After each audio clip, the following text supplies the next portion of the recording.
Je joue du violoncelle depuis l'âge de 7 ans. Je voulais en jouer depuis mes 3 ans et demi, je crois. J'ai assisté à un concert, j'ai eu un coup de foudre pour cet instrument. Je suis passée par le Conservatoire national supérieur de musique de Paris, et puis j'ai ensuite fait des masterclass et continué à étudier à l'étranger. J'ai passé des concours internationaux, comme le concours Bach à Leipzig par exemple. J'ai été élue révélation soliste instrumentale en 2003, donc c'était bien après les concours et après mes études, et ça m'a permis de me faire un peu connaître du grand public.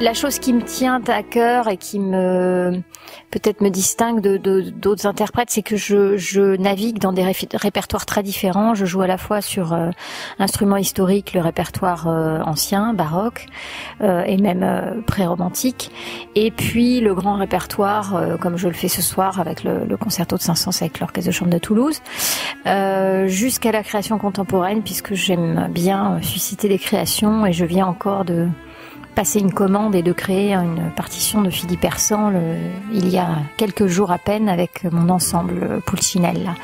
Je suis à la fois soliste, chambriste et aussi directrice artistique d'un ensemble qui est dédié à la musique baroque, essentiellement baroque et classique.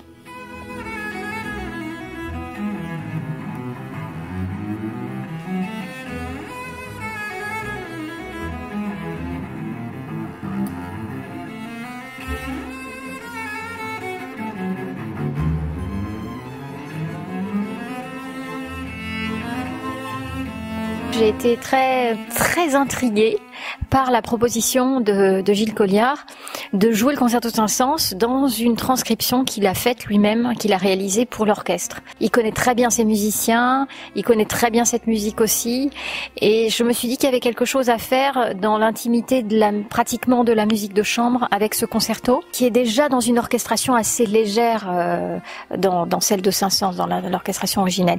Et donc j'aime bien les défis, j'aime bien faire des choses nouvelles aussi.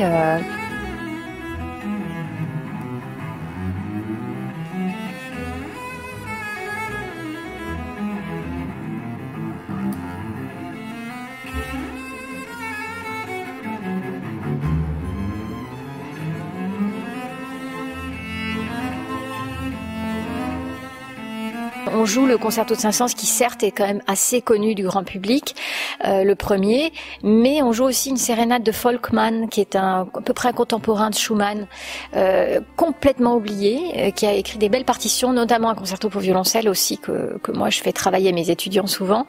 C'est une œuvre très intéressante dans laquelle on a déjà cet esprit de musique de chambre avec un violoncelle solo, et puis il y aura quelques petites autres surprises de musique française probablement.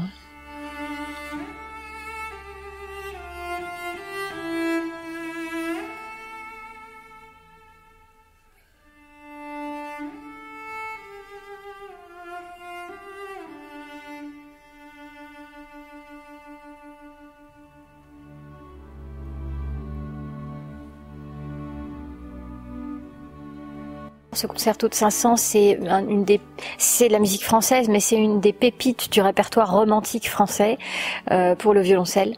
Donc c'est vraiment une œuvre avec un souffle comme ça d'un seul tenant qui est très virtuose et très chantante en même temps.